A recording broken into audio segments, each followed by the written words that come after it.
আমাদের এই চ্যানেলটিতে একটা প্লেলিস্ট আছে software program receipt and backup 100% solution নামে।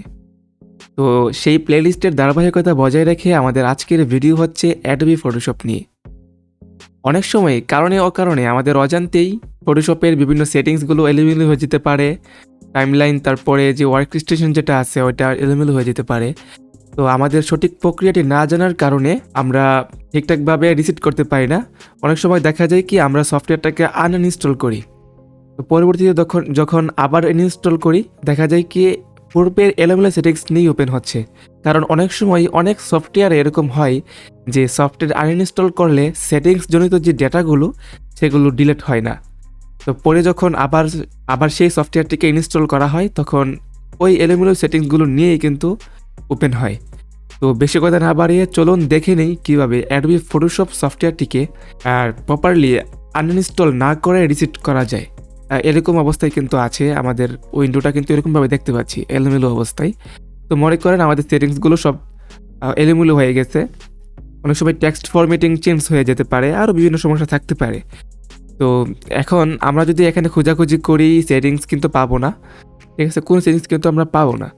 তো এটাকে আনইনস্টল করার একটা প্রক্রিয়া হচ্ছে আপনাকে এটাকে এক্সিট করতে হবে, মানে সফটওয়্যারটাকে ক্লোজ করতে হবে। প্রথমেই আমাদেরকে অ্যাডোবি ফটোশপ সফটওয়্যারটাকে আবার ক্লিক করতে হবে। ক্লিক করে আগে যেভাবে ওপেন করতাম ঠিক সেভাবেই লেফট ক্লিকের মাধ্যমে এটাকে ওপেন করতে হবে। তো ওপেন করার সময় একটা কথা বলি নেই, ওপেন করার সময় আমার একটা শর্টকাট ইউজ করব, সেটা হচ্ছে কন্ট্রোল অল্টার শিফট।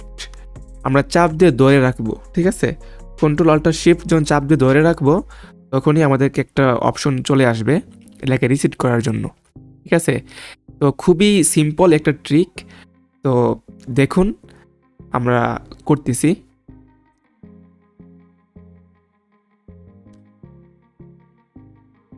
দেখতে পাচ্ছেন আমি কিন্তু কন্ট্রোল শিফট অল্টার চাপ দিয়ে ধরে রাখছি। ধরে রাখার পরে কিন্তু এখানে একটা পপ আপ চলে আসছে Adobe Photoshop delete the Adobe Photoshop setting file.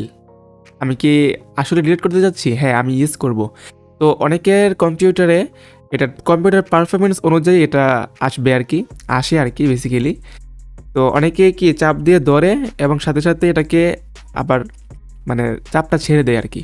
তো চাপটা ছেড়ে দেওয়া যাবে না, যতক্ষণ পর্যন্ত না এই লেখাটা আসবে ততক্ষণ পর্যন্ত কন্ট্রোল অল্টার শিফট চাপ দিয়ে ধরে রাখতেই হবে, ঠিক আছে, যতক্ষণ পর্যন্ত না এটা আসে।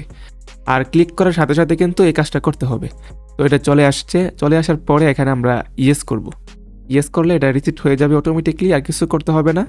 একদম ইনস্টল করার পরে নতুন অ্যাডোবি ফটোশপটা ইনস্টল করার পরে যে সেটিংসটা ছিল যেভাবে ছিল ঠিক সেভাবে কিন্তু এটা ওপেন হবে।